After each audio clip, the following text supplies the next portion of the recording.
Hello, hello, hello. Welcome to Kernels of Truth, brought to you by Progress Kentucky.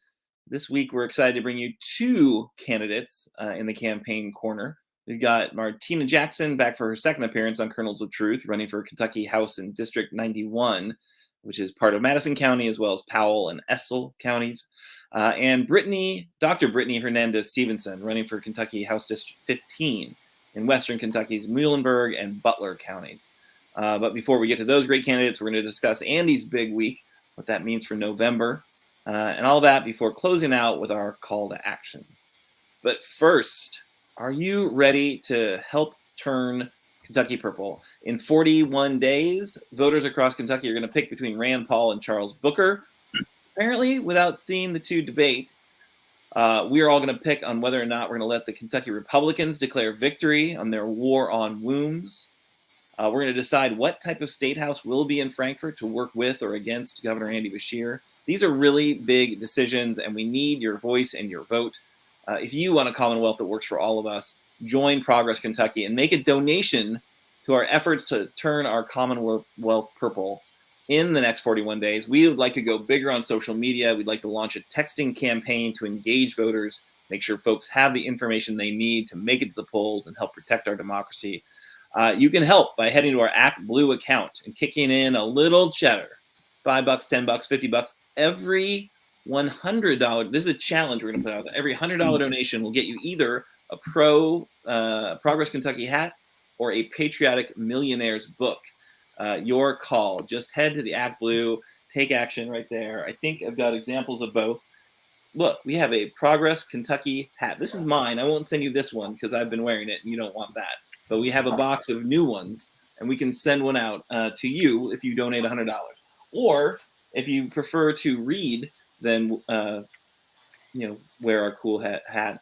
We will send you a Tax the Rich book from our friends at Patriotic Millionaires, which is a really a great book about how the federal tax system is being hoodwinked, and we're being forced to pay more in taxes because the rich are getting off scot-free.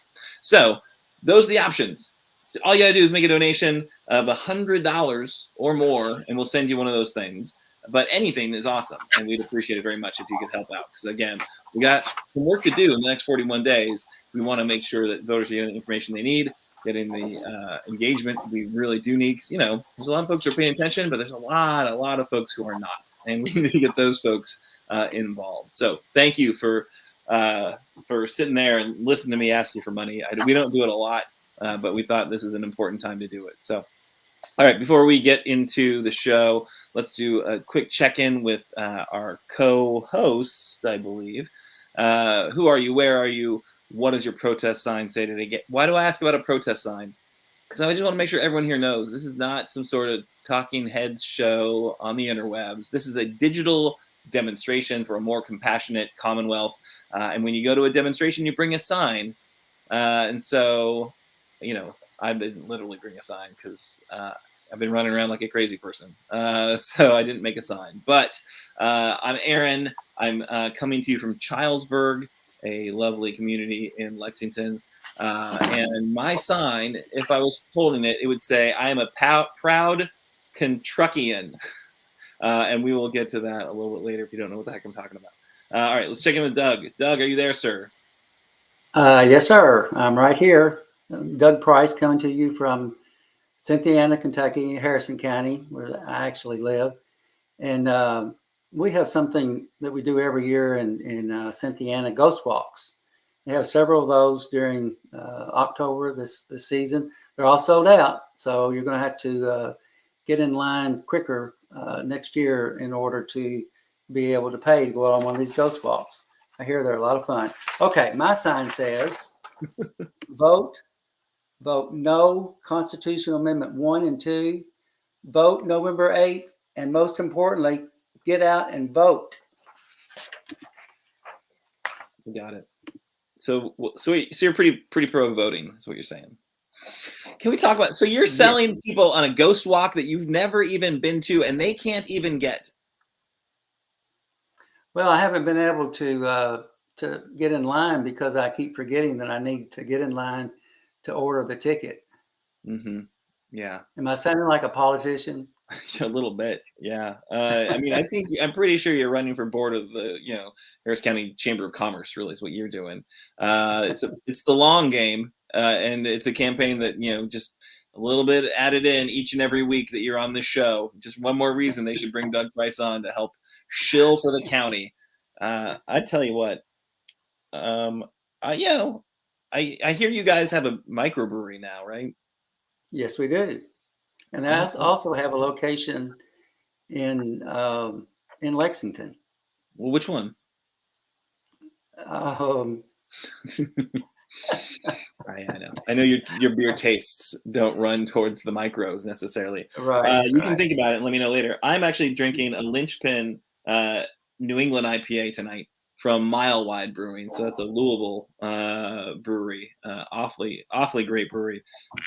Pretty heady. I haven't actually had a chance to take a drink, but great beer. And if you figure out which it is, Doug, maybe I'll It's come out and get lunch with you in it's Cynthia.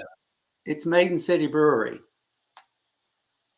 What is Cynthiana the Maiden City? Cynthiana is a Maiden City. I've talked about that before. Have you not been I listening? tend to just tune you out when you start shilling for your county.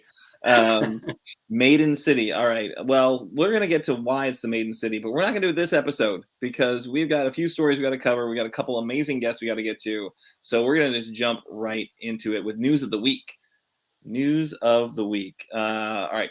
So the first story I've got for you, Andy Beshear is on a tear because if you're paying attention to the news, our fave governor had another really big week.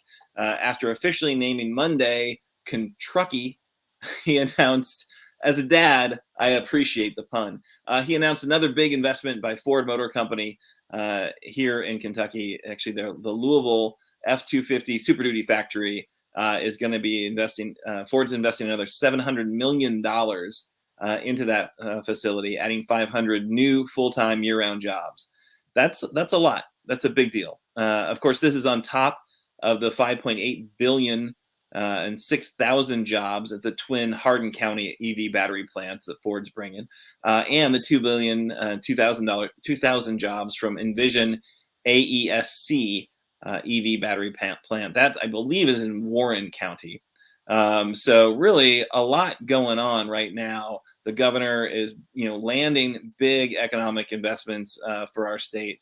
Really a lot different than the last guy who, Mr. Businessman, did not seem to land as many. There was, that was an infamous aluminum plant that never showed up.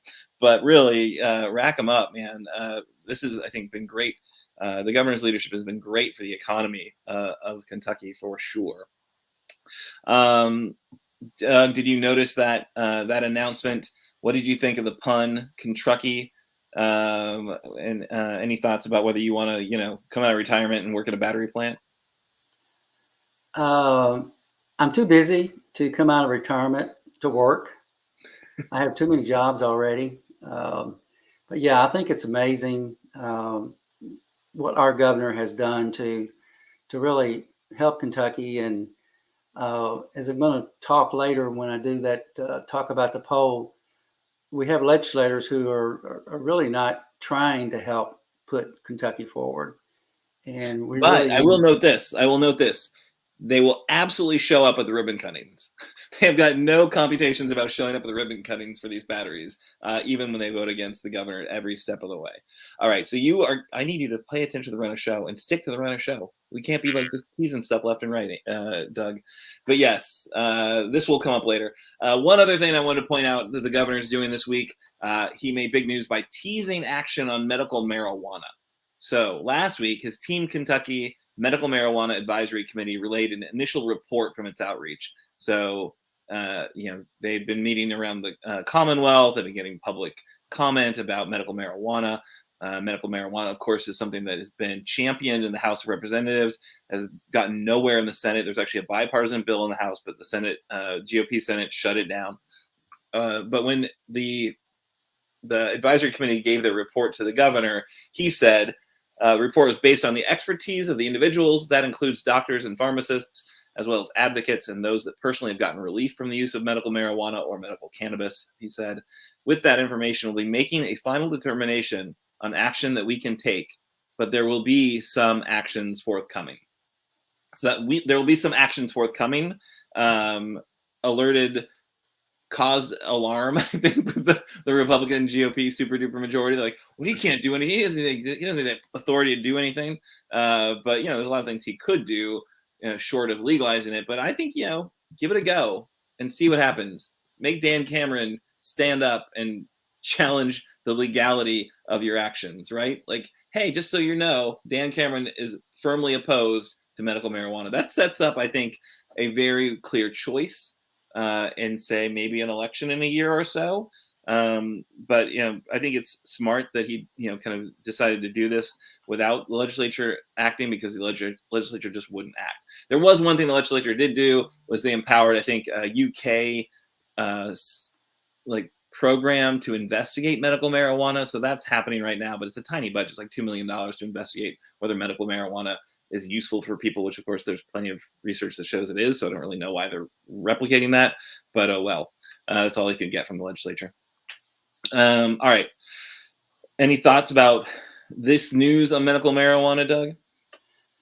I think if I were running for election or re-election, I might want to make this a campaign issue, because I think something like 65% of the people of Kentucky are on board with medicinal marijuana.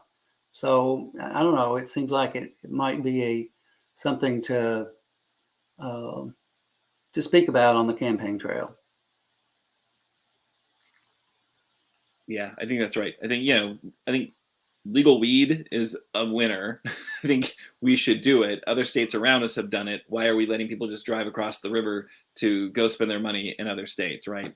So medical is like a no-brainer. I think legalizing, recreational would be a smart move. I know that's, probably not in Andy's political DNA to go there, but I think he should. And I think absolutely setting up a legal battle between himself and Dan Cameron over legalizing medical marijuana right before an election would be pretty smart. I think it would be a good move. Anyway, legal weed is a winner. Let's do it. I know that's a very important subject to one of our regular co-hosts, who unfortunately doesn't seem to be able to join us right now, but just know that if Kimberly was here, she'd have something to say. And maybe something to say about her performance on the last episode, where maybe let a medical marijuana played a role. I can't say for sure. I can't say with certainty. All right, one quick hit, and then we're gonna give it to Doug. So the Leo Weekly weighed in this week on Rand Paul's seeming unwillingness to debate Charles Booker, which I think is something we should all weigh in on. Spoiler, we're going to be asking you to weigh in on that soon. So they wrote a column, their editor wrote a column about this, and he came up with a solution to the fact that Rand Paul seems unwilling to debate Charles Booker, saying national and statewide candidates leading in the polls should be required to step on stage in a forum with their opponents at least one time during the general election cycle. If they refuse, a heavy fine should follow. The candidates who decline would not only get hit in the pocketbook, they would also attract more negative press, and it would be completely clear who decided against transparency on current issues. It's not perfect. The majority of voters probably don't care, but if we make it harder for the deep-pocketed candidates to avoid an exchange of ideas of how to make our state or nation better, then the people win. We deserve better from our politicians. So that's from the op-ed. I think that's like a smart move, a fine. It's just like, it's so sad this is where we've come to, right? It's like, oh, Rand Paul only sees downsides in getting on stage with Charles Booker, so he's just gonna vilify him and characterize him with his massive financial lead, right? So he can say what he wants to say on social media or say what he wants to say on ads, but Charles Booker doesn't really have a chance because he's being completely outspent. He doesn't have a chance to really refute it, and people don't get a chance to look at the real Charles Booker versus the character they've heard about from Rand Paul. And maybe similarly, maybe they want to really see Rand Paul and not just the character that we've been able to pick up on by his seemingly clownish behavior. I don't know. It just seems outrageous to me that we have not we're not going to get a chance to see those two go head to head. Like, clearly legit candidates on either side. And I don't know why in the world Rand Paul's allowed to get away with ducking the debate. What do you think, Doug? Well, yeah, he really should debating. I don't know what he's afraid of. Maybe if he could set it up to where it would kind of like be a Senate hearing where he is sitting above the person that he's talking to, where he can talk down to people as opposed to being on a stage with a similar chair or whatever. I guess he's just afraid of being able to sit on the same stage as Charles Booker. That's all I can figure. Yeah, I think what we should do is we should tell him that there's a town hall forum with Dr. Fauci explaining his pandemic response. And we're doing it in Bowling Green, Kentucky. And then he will, swoop in so he can try to, make Fauci look dumb, which of course has not ever worked. But he's like, sure, one of these times I'm going to get the upper hand on Dr. Fauci. And that way, when he shows up, we can, Charles Booker can rip off his Fauci, Dr. Fauci mask and say, aha, now I'll debate you. I love it. Yeah, that's a good point. I concur. That was a great analogy. All right. So I think that's all we got for this story. My stories. Now it's your turn, Doug, and you get to go through the painful process of reminding us what the legislature did last session. Oh yeah, it's it seems so far away, but we're just talking the middle of April. But anyway, we have a poll out there, and I want to talk about it a little bit tonight and encourage people to fill out the poll. I'm going to go over the individual items and ask everybody to. We're going to put up the poll and ask everybody to take a look at it and fill it out. The first item on the poll was they made abortion illegal. A state appeals court ruled the new law legal, which means that if a child becomes pregnant due to rape or incest, then the child must be born in Kentucky. The Courier-Journal reported there have been 9-year-old girls in the past 2 years, who have received abortions. 9 years old. Can you imagine being 9 years old and being tasked with the responsibility of raising a child? We need to vote no on a constitutional amendment 2. They kept insulin expensive. They refused to cap costs for insulin. Legislators could have helped many folks, but chose to help Big Pharma.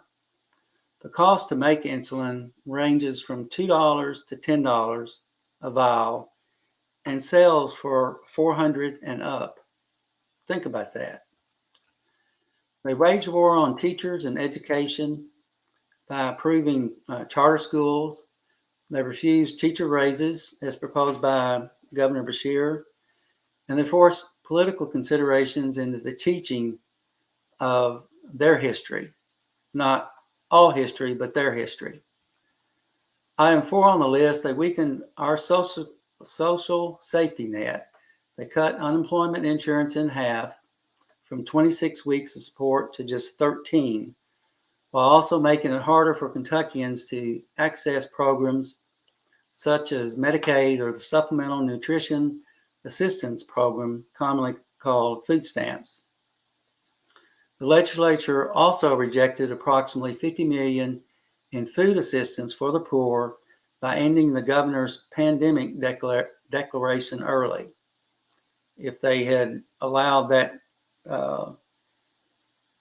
exemption to continue, then more people would have been helped. Item 5 they cut the state income tax and created a plan to end it. We talked about this in a previous COT. Kansas tried this and found out it doesn't work. Kentucky will soon find the same. Item 6, there was no action. We've kind of talked about this. There was no action on marijuana, no actions on medical access.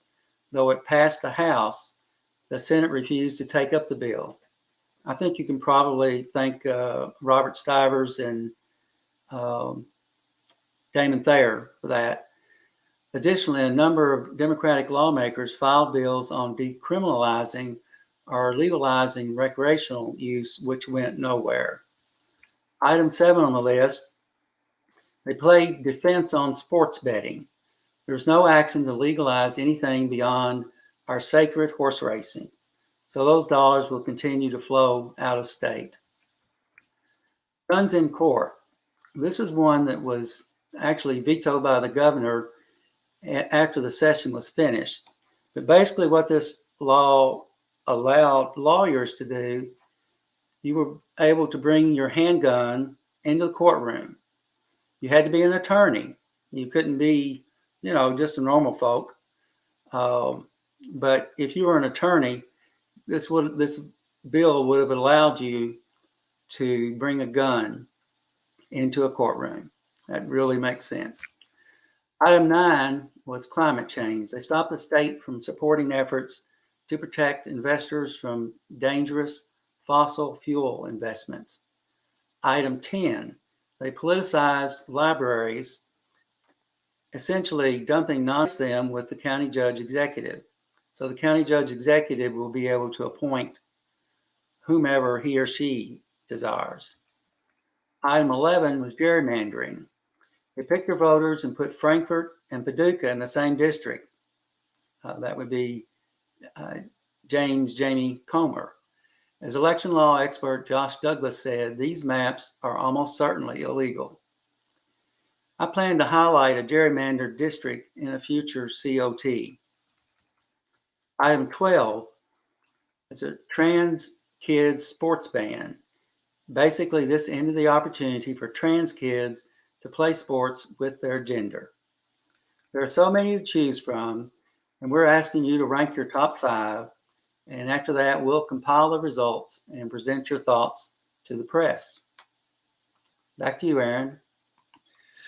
Yeah, that is a terribly painful process of walking through all those horrible actions and saying which are the worst, right? So I think we're going to put the folks in Campaign Corner on the spot and ask them to pick which are their worst of the worst. I think the abortion illegal one, right? So they didn't really have to, right? There's already a trigger ban, right? So what they were trying to do was get another law they could put in front of the Supreme Court, right? But of course they passed it, and the Supreme Court had already had stuff in process. So the Kentucky law, I don't think, played a role. But yeah, it was definitely that was over the top. But again, just a reminder, the super duper majority in Frankfort is so anti-abortion, reproductive freedom, that they're gonna just keep on stacking bills on top of whether they're useful or needed or not. It definitely was disappointing to see that. I think the other stuff that's really important, like the war on teachers, which was a multifaceted war, a multi-front war on teachers, right? Whether it's the charter schools or whether it's politicizing what the history they can teach, or not funding the school budget to the degree that the governor wanted to do, right? No pre-K. Who was it? Stivers' whose statement about universal pre-K is like, hey, we didn't do pre-K, and that was fine for us. Well, you're not really the target audience, dipshit. But that's a big one. And then I think if I'm going to just go to 3, I think that just cutting the social safety net was just so abhorrent, right? We're a poor state, and the fact that we are cutting people's ability to, get the aid they could use while they are trying to find their next job is just, it's embarrassing that we did that. So those are my top 3. I don't know, Doug, can you put you on the spot? What are you most concerned about there? I don't really have a top 3. I do want to say something about, you mentioned the teachers, and there are a lot of lot of really good reasons for. I don't want to say we're completely behind COVID. I don't want to say it's completely dead in the water and gone away and never coming back. But when you think about it, 3 or 4 years ago, pre-COVID, the legislature was trying to do some things to teachers, and teachers showed up in droves, and they actually helped to defeat the Republican candidate. And then we go through COVID, and the legislature has basically, they haven't had people that have been able to come to the Capitol and rally and all that in the kind of numbers that they have in the past. So with COVID gone, maybe that can happen again, and the people can actually influence, other than going to the polls to vote. But the people can actually go up there and raise HELL and influence some outcomes rather than them just having a rubber stamp.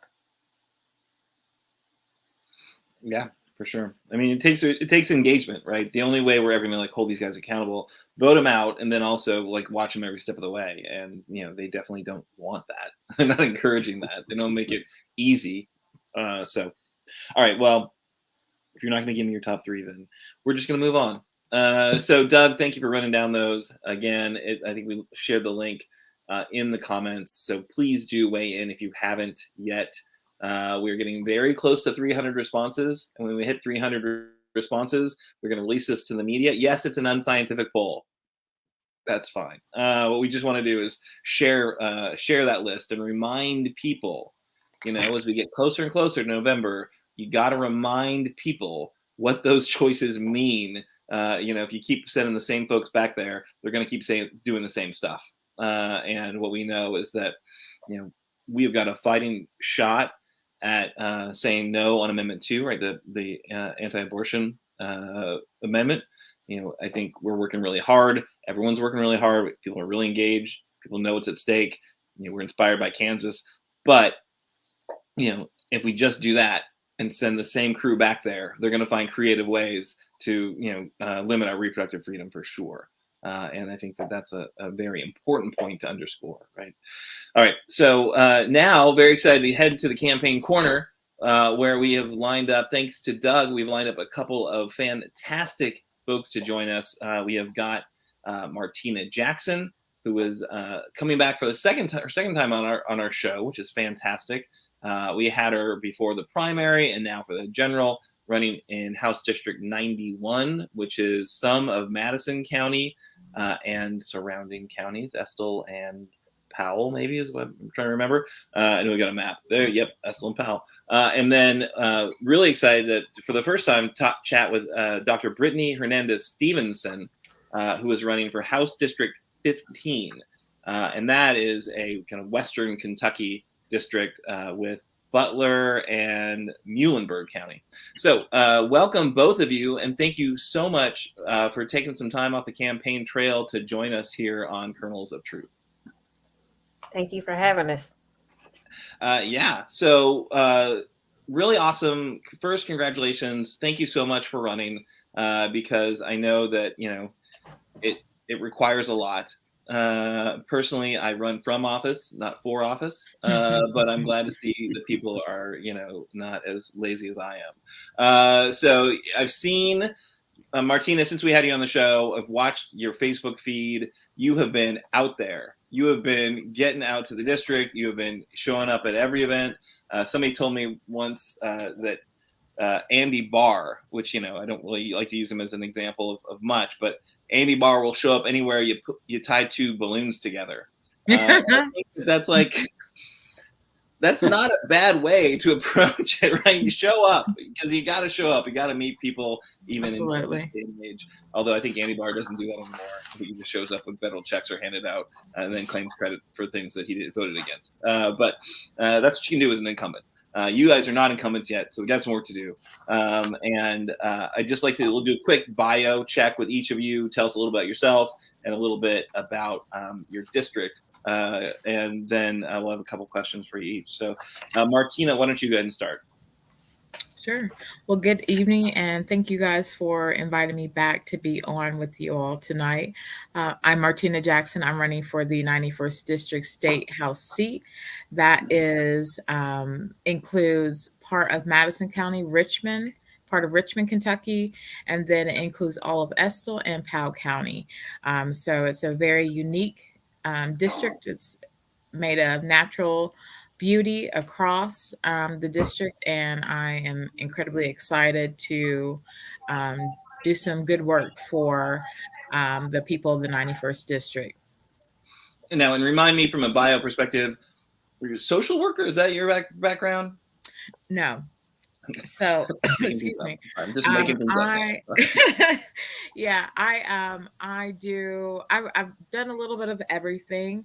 I have my background is in. I have a master's in public administration, but I work at Eastern Kentucky University where I do retention and leadership development with students there, in particular students of color and LGBTQ students. Okay, so that is not a social worker, but you can see why maybe my mind lumped these things together. Sure. You're like, yeah, whatever, Aaron. All right, so Dr. Brittney Hernandez-Stevenson, as I commented earlier, Stevenson, very good last name for the legislature. We got a couple of great friends in the legislature with the last name Stevenson. So tell us a little bit about you and a little bit about your district and a little bit about why you're running. Okay, I will be the third Stevenson in the House, so I'm excited about that. But I'm happy to be here just as well. I'm from Muhlenberg County. This is where I grew up. So I actually got my first job in Butler County. I worked at Kelwood, one of the factories that used to be there. So that's my connection to Butler County. But other than that, there's not too many ties between the two. I did grow up here in Muhlenberg County. I'm an educator. I work for Madisonville Community College. I am actually the campus director for our Muhlenberg campus. I'm also a communications professor. So I teach public speaking and interpersonal communications occasionally. But I've been with the college for 11 years. I recently got my doctorate from Western in educational leadership. And I honestly thought that I would try and move up in the education realm. And then I was asked to run for office. I defended my dissertation on the 18th, and I was asked to run for office on the 22nd. So I was like, hey, y'all, I need a break. But apparently that break didn't come like I wanted it to. But I'm very happy to be here. My daughter is actually the reason I decided to run. She is 12 years old. She's in the 7th grade. I am a single mom. She was the reason that I said I wasn't going to run. But when she asked me or told me that she thought I should run, I figured it was the right thing to do. And my main reason is because there are a lot of things happening in the legislature, a lot of things happening to Kentuckians. And I want to make sure that I can do my part to change that. I want to make sure that I can be a voice for the people here, because we have a lot of great people and a lot of people feel voiceless right now just because of some of the decisions that are being made. You have a lot of people who are hurt, angry, and it's time that we change up the House. We need to make things look a little different so that we can get some different results. Because if we keep electing the same officials and the same type of people, nothing's going to change. And we've got to do something about the supermajority because they have more power than people realize. Mm-hmm. So you have individuals who are mad at candidates or mad at those in the House, but they don't realize the lack of power that some of them actually have. So I'm ready to help bring change to our communities, help do a little bit more. And just to go back to me, I'm very active in my community. I'm also the president for our NAACP chapter. I'm involved with our chamber board, one of our foundations. I'm on the advisory council for that in the county, all about doing community service and whatever it is I can do to kind of get my hands dirty. Pretty much anytime there's an event going on, you'll see me there too. And I have a lot of people that'll tell me, we see you everywhere. And I'm like, I know, but it's because I like to be involved. And I'm running again because these are things that I was doing before I thought about politics. I just want to do my part to get out and help in any way that I can. That is awesome. Martina, I saw you nodding, heard a little bit of, Well, so tell us about you. Why are you running? What's your motivation to kind of throw your hat in the ring? And, you all know that if you win, you have to go to Frankfurt and deal with those crazy people, right? When we win. Right. But Right. when you win, When we win. When you Yeah. win.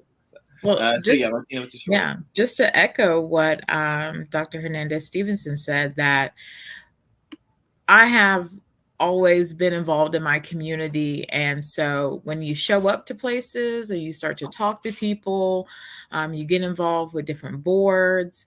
I too, I'm a member of my NAACP. Even, my involvement with my leadership at the church that I attend to, that I'm a member of, that you begin to see and hear more about the needs of your community. And it's great for us to be out and about and engaged with different, festivals and whatnot, but also going to churches and doing a community lunch, but seeing who is showing up to those lunches. We have a larger houseless population here in Richmond than I think people realize. And so when you start seeing those issues and who is doing the direct service, you start to say, okay, like there's a bigger need here. And I can also relate with Dr. Hernandez-Stevenson in that I'm a single parent. I'm divorced, and a lot of this is rooted in building something better for my son and building something better for my community, because we work really hard in our community. We have a lot of hardworking Kentuckians, and what is reflected in Frankfort is not reflective of the needs and the wants and desires of the people that I know in my community.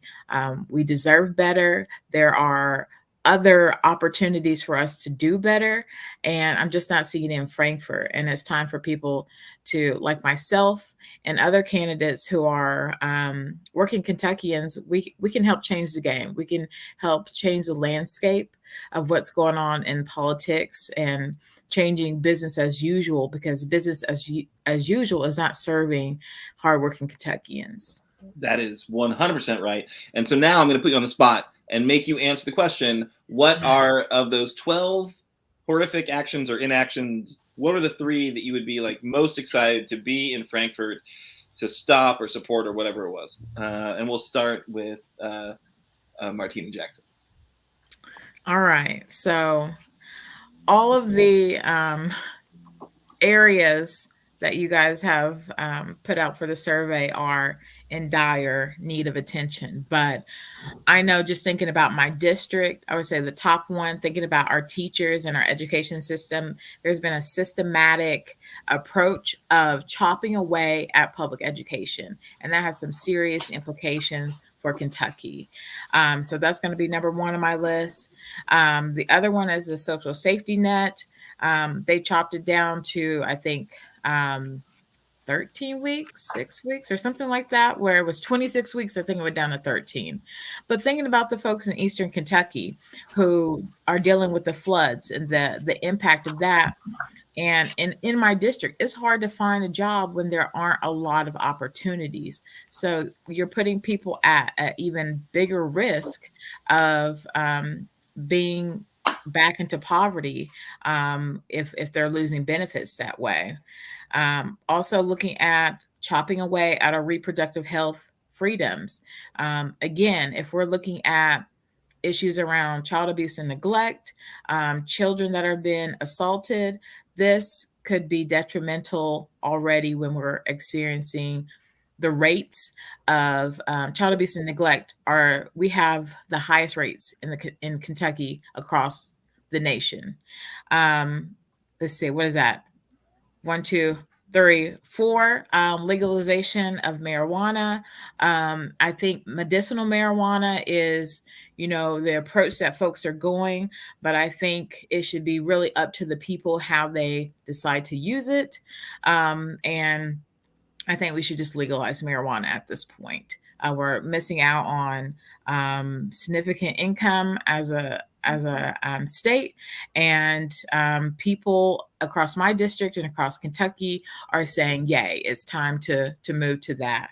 And then lastly would be sports betting. We had an opportunity to vote on that in this past session, and they went from talk more talk and no action on that. So those areas, I think we can generate some revenue for the state. We can also look at helping people and addressing the criminal justice system when we talk about legalization of marijuana, but also going back to my teachers in the education system, we've got to get a hold of what's going down in Frankfurt, because they are putting our kids at risk with the way that they're driving away teachers from the education industry. Awesome. All right, you did the full 5. I was going to let you off easy and let you do 3, but you did the full 5. No, that is wonderful. I appreciate it. And thank you for sharing your views on these important issues. All right, Dr. Brittney Hernandez-Stevenson. And you can call me Dr. B. I'm good with that. Dr. B. I love that. Like yes, I tell my students, just call me Dr. B. But I struggled with mine a little bit. Just like when I looked through the list, I was like, do we really have to break it down to just 3? But I think my top one would be the social safety net. And I kind of wanted to group that together with the insulin expenses and legalizing marijuana, because I think that a lot of those can kind of go hand in hand, simply because those are things that are impacting our healthcare systems and the individuals in our, especially my community. You know, we were talking about diabetes earlier, and I was thinking about when I was at an event this weekend or over the weekend, I gave out donuts. Half the people refused the donuts because they were like, I'm diabetic, you know? So, and then I talked to a lady, she said, I take 12 medicines a month or a day, 12 medicines a day. And one of her prescriptions was just $800 alone. And then to think of what the others cost, it's just ridiculous the amount of money people have to spend on medication. And the fact that they have to decide, do I want to pay my bills and have lights this month? Or do I want to make sure that I'm still alive and I have my medications and I'm somewhat healthy? So cutting a lot of those things out and taking away the resources that people have really hinders our communities. And especially for mine, we have a lot of people in poverty. So that would be my top one. My second one would be my teachers, because even as an educator myself, you know that I'm not in the K through 12 system, but I have a lot of friends who are, and I work closely with them because we're trying to transition students from high school to our community college. So I understand some of the struggles that they deal with. I understand, the stress that they go through. And just thinking back to COVID, I still had to go to work.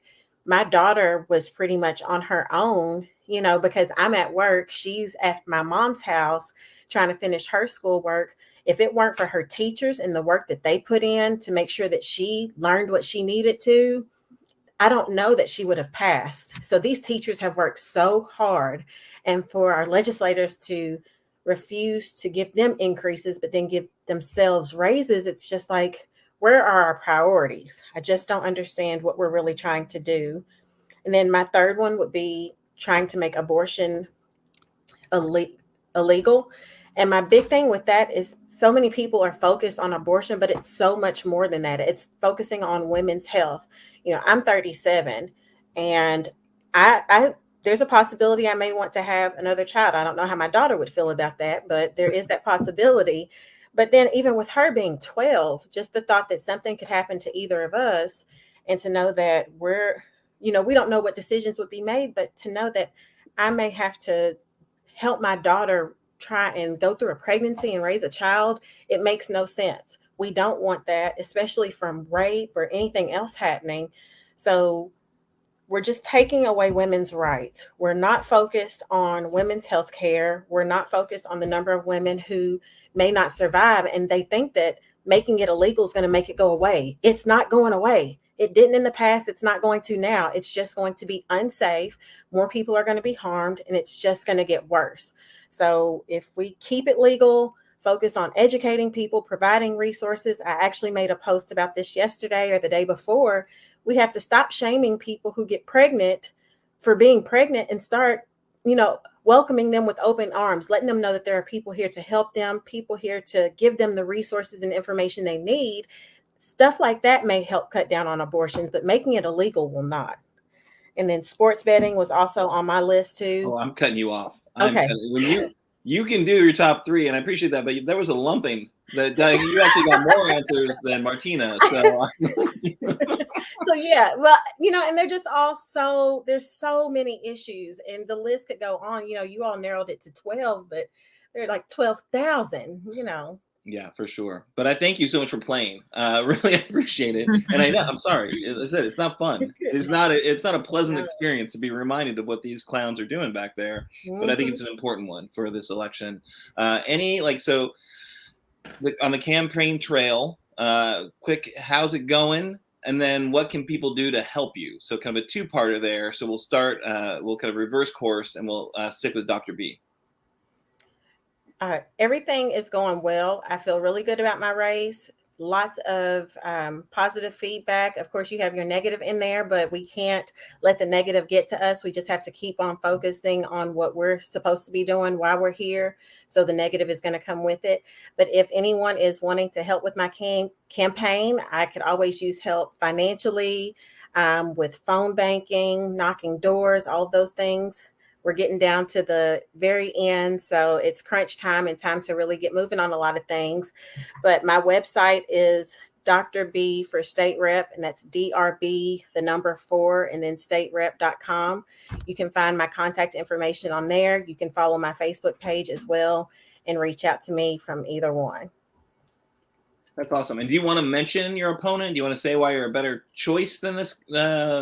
I'm going to guess white man. I don't know. Woman. It's a woman. She's. Right. I'm not running against an incumbent. She's never run before. I've been out in the community. I've been working for my community for the last 5-6 years very heavily. People see me. People know why I'm there. It's not for political reasons. I was doing this before. I was out in the community before I decided to run for office. I didn't just show up because of my campaign.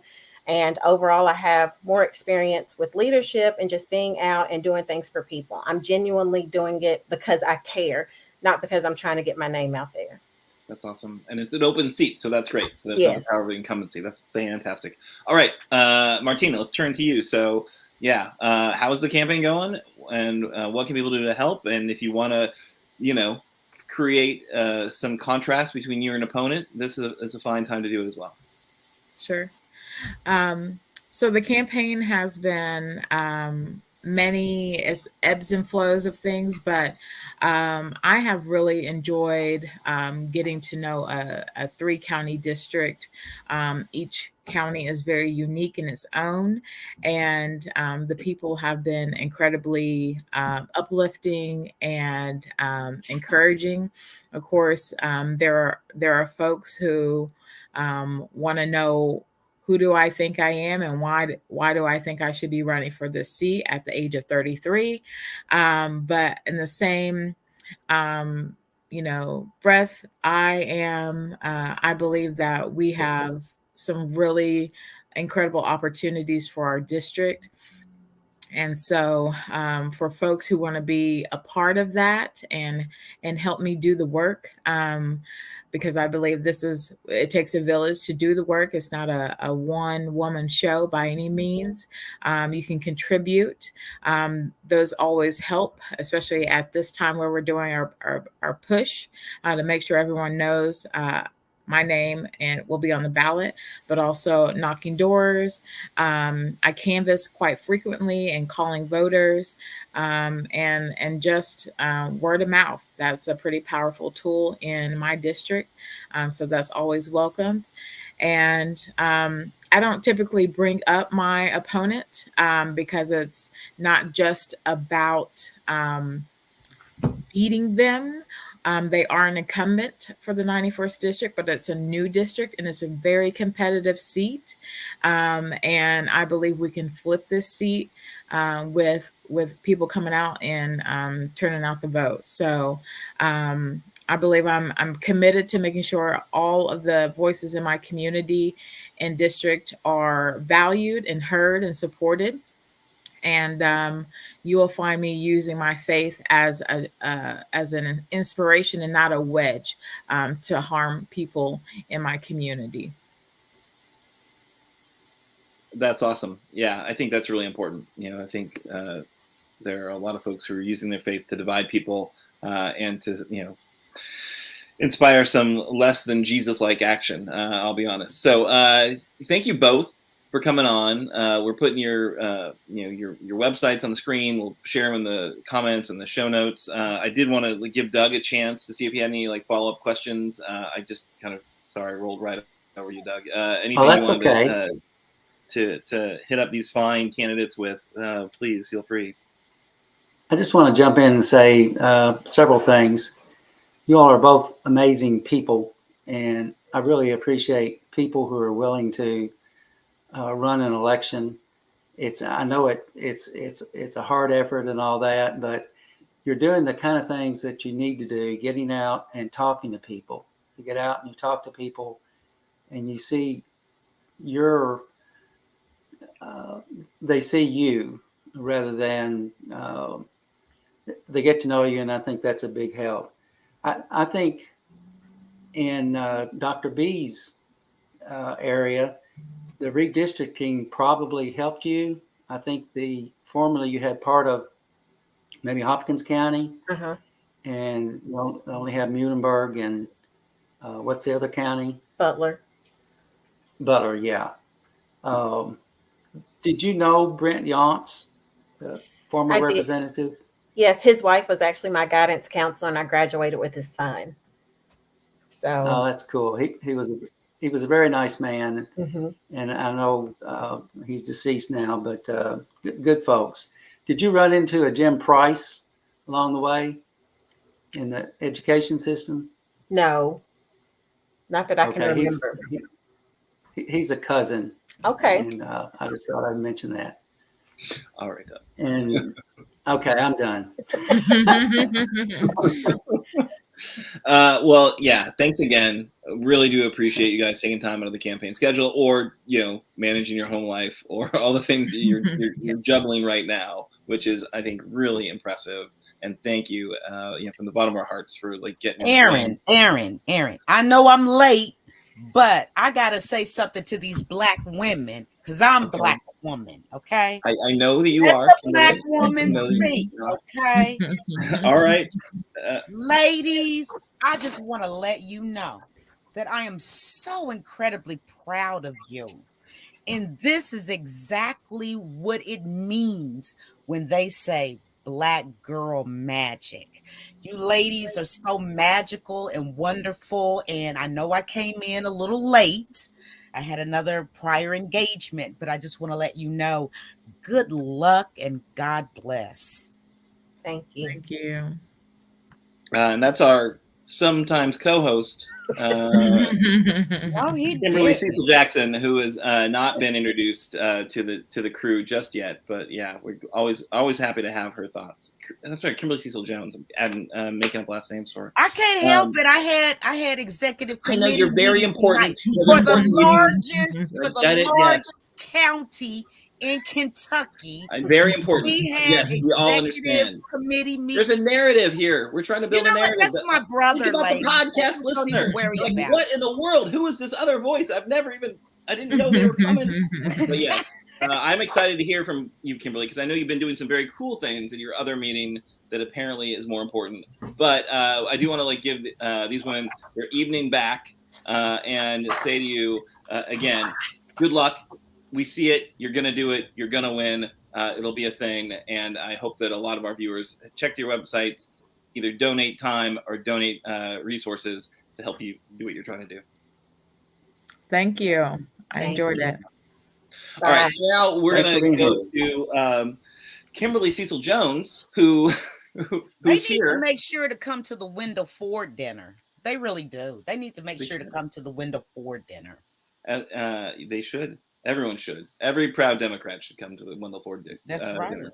Our governor will most certainly be there with a message for all of us. Yeah. All right. So, Kimberly Cecil Jones, you have a message for all of us as well. So tell us what's been going on. You want some scoop. You want some hot tea. So everybody. We're a news show. We want to break some news. Yes, this is breaking news. So we all know about the House District 29 fiasco. That is a good word for it. Well, this is where the guy had not changed his registration early enough to actually be a candidate, right? And they didn't they kind of slow walked it to kind of to push him out so that we couldn't really field a candidate with any sort of legitimate chance, right? Is that the one? Yeah, but I'm going to keep it light, which means I'm going to keep it right, because he's also a part of the executive committee. So he was actually a Democrat when he was voted in. Okay. So I just want to put that out there to everyone.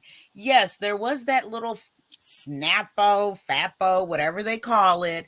And then there's another lady that wanted to run, and Miss Anna White, which is a wonderful political attorney, and I believe she's also our attorney. Am I correct on that, Mr. Dougie Fresh? That is correct. Yes, she is like the bomb.com. So she is representing the other woman who I cannot pronounce her name, Shmish Shmish Shmish, I think is her last name, Shmish Shmish Shmish. And so you know what? This is like, you gotta Google some stuff, people. Like, we can't just tell you everything. Like, Google it. And then anybody that can say her name correctly will get a $25 Amazon gift card. You got to put it in the comments right now. Spell it out like Hooked on Phonics, and you will get a $25 Amazon gift card. Well, I'm not going to say it's from Progress, Kentucky, because you know they cheap, girls. I'm just telling you, it's going to come from me. But anyway, she is wanting to run. And so now we are suing the Secretary of State, Mr. Secretary Adams, and we're suing just anybody we possibly can sue. However, Miss Schmish, okay, is going to also be a write-in candidate. And I'm a little afraid about that, because if I can't pronounce it, how in the ham sandwich am I going to spell it? So maybe, we can talk to Miss Schmish. Yeah, it's an embarrassment. It's a stain on the entire Democratic Party. I know this. And because Bratcher, he sued Matthew Fayette, who was the original candidate who collected campaign funds and did campaign stuff. But it's really kind of weird that, there's not more hoopla around it, considering how the Republicans are. But I just believe they're going to be sitting on it, because they know how to sit on something and then come back with a vengeance. What y'all think? Yeah, I don't know. The whole thing is odd, but if we have a chance to sue Michael Adams, I say go for it. I don't know, like that guy is like getting this amazing patina of like, oh, just good government. But no, it's not true. It's still too damn hard to vote in Kentucky. And yeah, sure, he didn't go as far as some extremists of his party would. He's not like some pro-Trump, anti-2020 election Yahoo. But he is definitely a hardcore partisan, and he's not, he could do more. So I think this decision certainly showed some partisan instincts to make life harder for Democrats and steal a seat. All right. Can I just say this really quickly on that? I know it's 8:00 on the dot. I understand that, and I apologize for all of that. But I just have one more question. I just got a few questions. That's all I'm saying. Like, I don't think that this is really going to go in our favor, because if December 31st is the date, then that's the date. Yeah, that's a good point. But I think there are certain things they could have done to make the process more transparent and give more options more clearly to the Democrats. All right, so I think we got to close it out, because it is 8:00, and we try to be as respectful of your time as possible, you, dear viewer. And so I think we'll have Doug do the call to action, and then Kimberly, if you want to close out the show, you have to run a show. Yeah, and then next week I got this really, really, it's like scalding hot tea about Kristen Sinema and Mitch Oh my God. McConnell. Yeah, Oh, she yeah. came to Kentucky. Oh, yeah, she came Oh, to the man. Mitch McConnell Center. Tune- Oh, honey, I know tune in the next week, ends people. about it. I got the ends about it. Okay. All right. Doug, let's do it. Okay. See, they want the tea too. Okay, so the call to action, we want you all to call Rand Paul's office. Tell him it's unacceptable to not debate his opponent, Charles Booker. He's afraid of him. You need to call him. His Bowling Green office number is 270-782-8303. And his DC office is area code 202-224-4343. And if you want to drive to his office, it's in Bowling Green, Kentucky. Hey, can I jump in here for a second? Yes. This point that he's only got one office in our state, yet he is the state senator. And I don't know who among us would like to drive to Bowling Green to visit with our state senator, our senator for our state. It's outrageous. And he's actually running an ad saying how he saved millions of dollars for the taxpayers. He fails to mention it. It's because he only has one office and doesn't want to be accessible to you, his constituents. So I just want to make that point very clearly. And as much as, I don't like Mitch McConnell, I like that he has actually centrally located offices. And I think whoever replaces, if at any point. So when Charles Booker beats Rand Paul, I hope he has Senate offices from the hood to the holler, and folks in between for sure. So anyway, carry on, Doug. That's okay. I think that's great. I started to say something about that, but that's great. We want you to take a look at Election Central. Our friends at Forward Kentucky have put some time and energy into a wonderful new online resource to keep track of candidates, endorsements, fundraising, and all the info you need to know over the next 41 days. I have subscribed to that service, and it's amazing the amount of information they have there. You should really check it out. They've also just added a great list of candidate interviews using our content, and that's got to be good, as well as my old Kentucky podcast. And if you want to know where to go to hear from folks seeking your vote, head to forwardky.com/election-central-interviews. And I'll turn it over to Kimberly for the close. All right. And I saw in the comments where Progress Kentucky says Aaron and Doug are magical. Ooh, okay. I didn't know, but now I know. So we're going to be coming back next week. Our campaign corner will feature Pam Dossett running for House District 8 and Bianca Cochran running for House District 9. Join us most definitely to meet these candidates. This is your one-stop shop for learning all about candidates all over Kentucky. And we only interview the really good ones, okay? Just want to put that out there. And our disclaimer, Progress Kentucky is a nonprofit organization registered with the Kentucky Secretary of State, organized as a 501c4. And we are affiliated with the Indivisible Project and the Commonwealth Alliance Voter Engagement, known as CAVE. Progress Kentucky's goal is to educate, organize, increase voter turnout, and advance a progressive agenda through civic engagement. And of course, I just love to say this. Production this evening was by the one and the only Miss Annabelle Nagel. Yes, she is doing it up. And of course, we always have to thank Mr. Nate Orshan, Nate Dogg, as I like to call him, for the theme song. You can find more information and music at NATO Songs. That's NATO songs.com. And if you miss our weekly live stream, you can go on the Facebook page of Progress Kentucky or the YouTube page either one, you can find us and you can catch up.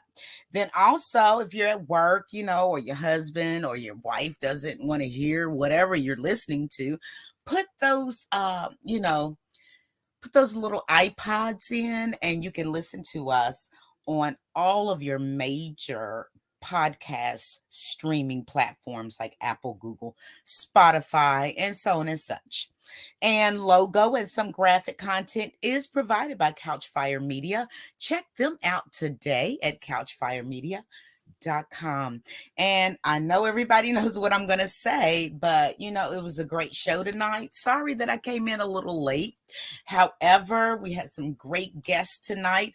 Good luck to them, Dr. B, and also Miss, am I saying her name right? Miss Martina? Am I saying her name right? Yes. Okay, I just wanted to make sure. You know how I can butcher a name. I did say shmish shmish. So, do something nice for somebody, right? We're in the middle part of the week. You don't have much longer to go, and just pay it forward. Give somebody a smile. We already have the reputation as one of the most unhappy and depressed states in the union. So prove them wrong. Smile at somebody. Buy somebody a coffee. And thank you guys for my Starbucks little coffee card. I love Starbucks. And until then, next week, we'll see you at the same time, same place, same bat channel, and have a good week.